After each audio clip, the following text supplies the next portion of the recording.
ఈ సామాజిక సమీకరణలో గ్యారంటీ గెలిచే అవకాశం ఉంది అతను పోవటం మూలాన. ప్రధానమైన ఇక్కడ కీ ఫ్యాక్టర్స్ కమ్మా కమ్యూనిటీ ఓటు ఎక్కువ, యాదవ్ కమ్యూనిటీ ఓటు ఎక్కువ. సహజంగానే ముస్లింలో డివిజన్ వస్తుంది. ఈ కమ్యూనిటీ ఫ్యాక్టర్ అనేది అర్బన్లో ఎక్కువ పనిచేస్తుందా, రూరల్లో ఎక్కువ పనిచేస్తుందా? ఎక్కడైనా పనిచేస్తుందండి. ఇక్కడ సఫరర్స్ కమ్మా అనేది సఫరర్స్ శ్రీరామ్ గారు. అవును, ఎందుకంటే ఎప్పటి నుంచి అణిచిపెట్టుకోబడిన ఆవేదన ఉంది వీళ్ళ. కానీ వీళ్ళు 30,000 అవతల ముస్లిమ్స్ వచ్చి 1,30,000. నేను అది చెప్పదలుచుకుంది ఒకటి 3 ఫ్యాక్టర్స్ మీకు చెబుతాప్పుడు. లాస్ట్ టైము ఎంఐఎం క్యాండిడేట్గా నవీన్ యాదవ్ నిలబడినప్పుడు అతనికి 40,000 ఎంత వచ్చిందండి. 14లోనే ఇప్పుడు 18లో అనుకుంటా. 14లో ఎంఐఎం క్యాండిడేట్గా పెడితే 40,000 ఎంత వచ్చింది. 18లో ఇండిపెండెంట్గా నిలబడ్డాడు టికెట్ ఇవ్వకపోతే. అప్పుడు గోపి వాళ్ళతో మాట్లాడుకుని ఇవ్వకపోతే ఇండిపెండెంట్గా నిలబడ్డాడు. నిలబడినప్పుడు అతనికి 18,000 వచ్చింది నవీన్ యాదవ్. అంటే 25,000 దరిదాపు అతని ఇమేజ్ మీద ఓట్ బ్యాంక్ 18,000 అతను వచ్చింది. అంటే అతని సొంతతో డబ్బు పెట్టాడా ఇంకోట. అంటే పోయిన ఎంఐఎం ఓటు మైనస్ ఎంఐఎం ఓటేగా. అవును, అంటే 25,000 ఉండట్టు ఇంకొక 5,000 వేసుకుని 30,000 ఉంది ఎంఐఎం ఓటు. ఇక్కడ మీరు 130,000 వేసుకున్నా 1,00,000 ఓట్లు అంటే ఎంఐఎం వాళ్ళకి సంబంధం లేని ముస్లిం. All Muslims are not MIM. అది నేను అనేది. అది వాళ్ళు వాపులు చూసి బోల్పు అనుకుంటున్నారు అందరూ ఎంఐఎం ఏదో చీల్ చేస్తుంది. ఏమీ లేదు, వాళ్ళు ఏం చేయగలిగేది ఏమీ లేదు. అదే ఎంఐఎంని క్యాండిడేట్ పెట్టకుండా ఎంఐఎం ఓవైసీతో ఉండదు అనుకుంటే వ్యక్తిగత పరిచయం కొద్ది మాట్లాడుకుంటాం మూలన 2023లో గోపి గెలిచింది 16,000తో. అప్పుడు కూడా కమ్మారు అందరూ కూడా సగం వేస్తేనే, ఏదో భయపడో లేకపోతే మనాడు కదా అని వేస్తేనే. కొంతమంది ఏంటంటే అతను చేసిన కళ్యాణ లక్ష్మి ఉండటం మూలన అతను వెళ్ళినప్పుడు మనం లాభం చేసుకున్నాం కదా, లేకపోతే ఆరోగ్యశ్రీతో ఇప్పించాడు కదా అనే వ్యక్తిగతమైన పర్సన్ ఇది ఉండటం మూలన వేశారు ఓట్లు. దాంతో 16,000 సాగుదప్పి కనలోటపోయినట్టు 16,000 దగ్గర మిక్స్డ్ ఫ్యాక్టర్స్ ఉంటాం. ఇప్పుడు వచ్చేటప్పటికి అవన్నీ పోయినాయి కదా. ఇప్పుడు కమ్మాళ్ళందరూ ఎన్మాస్గా ఒకే రకంగా ఇది చేశారు కదా. ఉంటే 2-3 ఏళ్ళు ఏమన్నా బీఆర్ఎస్ పడి ఉండొచ్చు, 1000 లోపు బీజేపీకి పడి ఉండొచ్చు, అంతమించి అక్కడ పడి ఉండొచ్చు. ఇంకోటి ఇక్కడ ప్రధానంగా మనం చెప్పుకోవాల్సింది ఏంటంటే మీ ద్వారా ఇవాళ కొంతమంది కొన్ని కమ్మ సంఘాల పేరుతో కొంతమంది నాయకులు ఒక దుర్మార్గమైన ప్రచారానికి అడుగెట్టారు.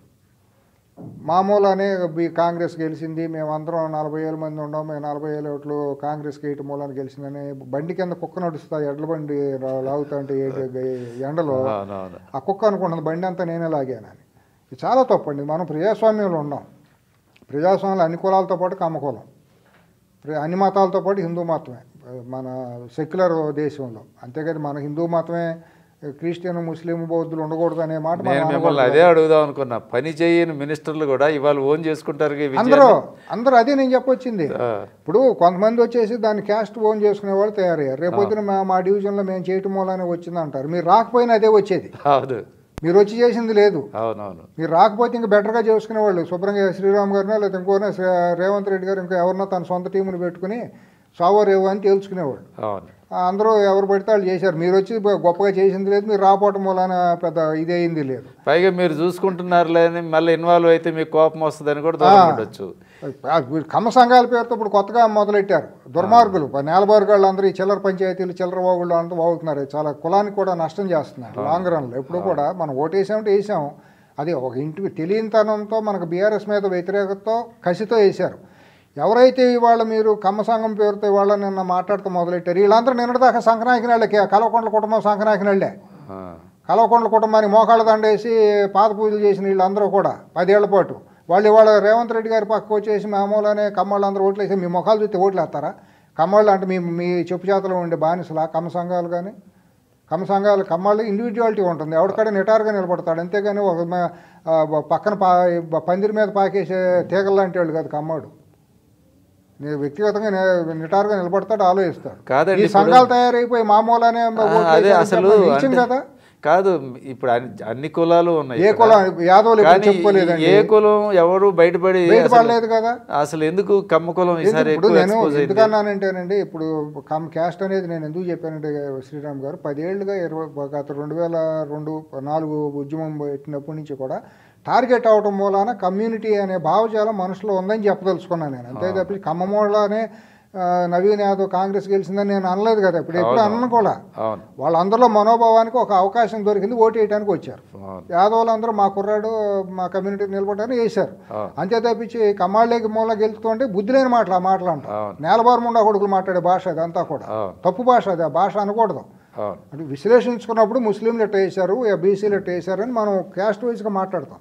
ఇక్కడ కమ్మా కమ్యూనిటీ ప్రధానంగా ఉంది కాబట్టి వీళ్ళు ప్రధాన బాధితులు, కాబట్టి బాధితులకి ఒక ఉపశమనం ఓదార్పు కోసం కాంగ్రెస్ వాడిని గెలిపించుకోవాలి, కసి తీర్చుకోవాలి. ఆ రోజు చంద్రబాబు నాయుడు గారిని అవమానం చేయటం, తర్వాత ఇంటి పేర్లతో అవమానం చేయటం, వీళ్ళ దుర్మార్గమైన భాష, హేళనగా మాట్లాడటం, ఇంకోటి అక్కడికి వెళ్ళి వైసీపీతో అంటకాగటం, అక్కడ వైసీపీ వాళ్ళు ఇక్కడ బీఆర్ఎస్తో అంటకాగటం, ఇవన్నీ కూడా మరి తెలియని ఫ్యాక్టర్సే కదా. అవును. ఇప్పుడు ఆబ్వియస్లీనండి మనం కొన్ని మాట్లాడుకుంటే తెలుగుదేశానికి అమ్మాళ్ళు అనేవాళ్ళు సహజంగా 60% 70% ఎలాగైనా అయ్యి ఉండొచ్చు అభిమానం కొద్ది, రామారావు గారు ఎన్టీఆర్ ఇన్ఫ్లుయెన్స్ అంతే. ప్రతిమ రెస్ట్ ఆఫ్ 40% అన్ని పార్టీల్లో, కమ్యూనిస్టులో ఉన్నారు, కాంగ్రెస్లో ఉన్నారు, బీజేపీలో కూడా ఉన్నారు కదా. కానీ తెలుగుదేశంలో ఫోర్స్ అంతా బీసీలే కదా. బీసీలే కదా, ఇంకేముందండి. వాళ్ళే తెలుగుదేశాన్ని నిలబెట్టుకొచ్చింది తెలంగాణ, రాయలసీమ. శ్రీరామ్ గారు మీరు జర్నలిస్ట్, సీనియర్ జర్నలిస్ట్గా 4 ఏళ్ళు మీరు అన్ని చూడలేదు. ఊరికే మనం ఏదో పైన గొడ్డ కప్పుకొని తిరగడం. తెలుగుదేశం అనేది కమ్మ పార్టీ కానే కాదు, దుర్మార్గంగా మాట్లాడుకుంటారు కానీ అభిమానం ఉంటూ ఉండొచ్చు. కానీ మీరు ఉత్తరాంధ్ర బీసీలు అందరూ తెలుగుదేశాన్ని ఓన్ చేసుకున్నారు. తెలంగాణలో మొత్తం బీసీలు ఇంటి పార్టీ, మన ఇంటి పార్టీ అని వాళ్ళందరూ ఓన్ అయిపోయి మా అన్న ఎన్టీఆర్ నా సొంత అన్నలాగా వాళ్ళు ఫీల్ అయ్యారు, కమ్మాళ్ళు ఫీల్ అవ్వాల. రాయలసీమలో ప్రతి ఒక్కళ్ళు బోయ, మళ్ళీ కురుబ అందరూ కూడా అక్కడ మొత్తం అందరూ కూడా రాయలసీమ వాళ్ళు కూడా మా అన్న వచ్చాడనే ఓన్ చేసుకున్నారు. తెలంగాణలో చాలా మంది బీసీల ఇళ్లలో ఇప్పటికి కూడా అవును ఎన్టీఆర్ ఫోటో ఉంటుందట. అంతే తప్పించి ఒక పార్టీ కమ్మ పార్టీ కదా, కమ్మాళ్ళ మూలం తెలుగుదేశానికి నష్టం తప్పించి లాభం లేదు. అభిమానం ఉంటే ఉండొచ్చు, వేరే సంగతి. సమాజంలో ఎంత అండి, ఆఫ్టర్ ఆల్ 5% 6% కమ్మ పాపులేషన్, 6%తోనే కాదు కదా. మనం అయితే ఇన్ఫ్లుయెన్సర్స్ అయితే అయి ఉండొచ్చు, ఆర్థికంగా ఉండటం, మీడియా ఉండటం, లేకపోతే వాయిస్ ఉండటం, అవకాశం రావటం మూలాన, కొన్ని ప్రధాన రంగాలు చేతిలో ఉండటం మూలాన కొద్దిగా బజ్ క్రియేషన్ జరగవచ్చు. కానీ మన మూలానే సమాజం నడుస్తుందంటే అజ్ఞానం అవుతుంది. అట్లాగే మా కులం మూలానే గెలిచారని చెప్తే చెప్పెట్టి కొట్టాలి ఒక కేదో ఇట్లా మాట్లాడేవాడిని ఎవరినైనా సరే. ఎవరు లేరండి, కమ్మ కులానికి ఎందుకు వస్తుందట, తప్పు కదా, అట చెప్పుకోకూడదు కదా, భుజాన్ని వేసుకోకూడదు కదా. ఈ విజయం రేవంత్ రెడ్డి గారి విజయం, ఓపెన్గా చెప్పుకోవాలి. ఆయన బలపరిచాం అందరం, అన్ని వర్గాలు, అన్ని కులాల వాళ్ళు. ఐఎంఏ మీద సానుభూతి ఉంటుంది. ఐఎంఏ మీద వచ్చే సానుభూతి కూడా బీఆర్ఎస్ అనే పార్టీ మీద ఉండే వ్యతిరేకత మూలన ఐఎంఏ సానుభూతి లేకుండా పోయింది. ఇప్పుడు రిజల్ట్ రివర్స్ అయినట్టయితే ఎవడు మాట్లాడరు, అందరూ ఆయన తిట్టేసుకుని అందరూ తిట్టేవాళ్ళు, అందరూ మళ్ళీ చేయని రేపు పొద్దుటికి మళ్ళీ ఇప్పుడు ఎవరైతే కమ్మ సంఘాల పేర్లు ఉన్నాయి వీళ్ళందరూ వెళ్ళిపోయి మళ్ళీ కేటీఆర్ కనుసన్నలో పట్టడం కోసం అక్కడ తిరిగేవాళ్ళు. ఇవన్నీ మామూలు పొత్తిరుగుడు పూలు ఇవన్నీ. బట్ ఇది ఒక శుభ పరిణామం అండి. ఇది రావటం రేవంత్ రెడ్డి గారి నాయకత్వం బలపడుతుంది. కొద్దిగా ఒక ఆయన ఆక్సిజన్ పీల్చుకుని ఇది చేసుకునే ఒక ఏళ్ళు బలపడటానికి అవకాశం ఉంటుంది. తోకలు ఊపేవాళ్ళు కొద్దిగా తగ్గుతారు. ఇప్పుడు కన్నా కాంగ్రెస్ ప్రభుత్వం కొద్దిగా కేంద్రంలో ఉన్న కాంగ్రెస్ పార్టీ అధిష్టానం కొద్దిగా ఫ్రీ హ్యాండ్ ఇచ్చి కొద్దిగా రీషఫుల్ చేస్తే గానీ ప్రభుత్వం పార్టీ బతుకుతుంది. లేకపోతే జాతీయ స్థాయిలోనే లేకపోతే సో మెనీ కుక్స్ డిష్ అంతే అవుతుంది. చాలా చక్కగా విశ్లేషించారండి. Thank you.